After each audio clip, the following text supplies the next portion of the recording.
get here. We took our time. We have a process, a procedure. We're talking about very thoughtful. And what we're doing now is trying to now put it to action, and we'll see what happens. I have a crystal ball on my desk.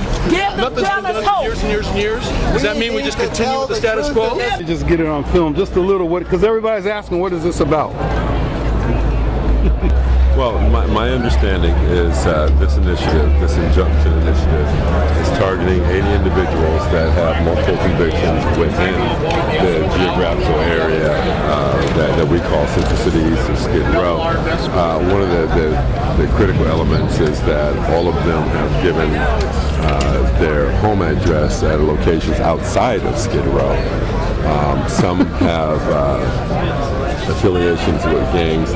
But the idea is that now we have an opportunity that's kind of in a surgical fashion to address those that appear to be doing the most damage to the commission, as opposed to the Safer Cities initiative, which is kind of broad, kind of catch-all kind of a thing. This is very, very individual, very, very researched. We know that the people that are being targeted here, they don't live down here on a regular basis. That's what I'm saying. These are people that come from the outside, come in, do their dirt, and got busted in this area. We're not supposed to recognize them. Oh, okay. I'm just saying, that's the point. That's exactly the point.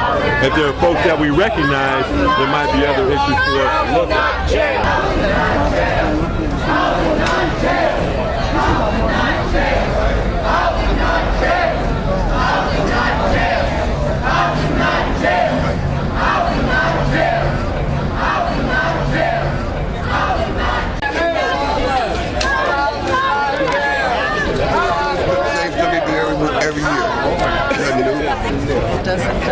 Okay, so this is former Captain Chow, now Commander Chow. Tell us a little bit about your take after having such a personal experience with the drug dealers and homelessness of Skid Row. Well, I started my career down here when I had about a year on the job. I was a police officer working Skid Row, and I remember the blatant narcotic sales of arresting a drug dealer, taking him to jail, and then coming out here. And there was another one to take his place. And at 5th and Crocker, there were drug dealers on all four corners. And it's great to be able to come back as a captain and now a commander and to see the evolution that is taking place on Skid Row, because quite honestly, this area is a recovery zone, and how can people come here and recover if they're just surrounded by narcotic sales? They can't. And people that come down to Skid Row are really, this is the last stop for them. There's really nothing else left, and we need to do everything we possibly can to make sure that people that come down here have a decent chance to recover and go back to the lives that they came from, because they all have families, they all have sons, daughters,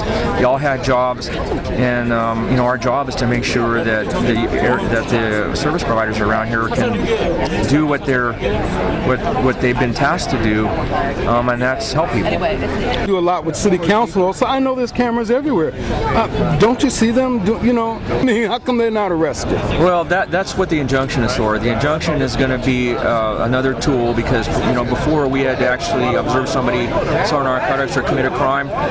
With the injunction, once an individual is served, he can't even be in the area. So the officers will be able to look at an individual and say, hey, he's been served. He's in violation of the court order. Oh. We don't have to watch him sell narcotics. The court has already said, and formed the opinion that. So ultimately, they'll be outlawed from this area. Yes. Folks, I better back off then.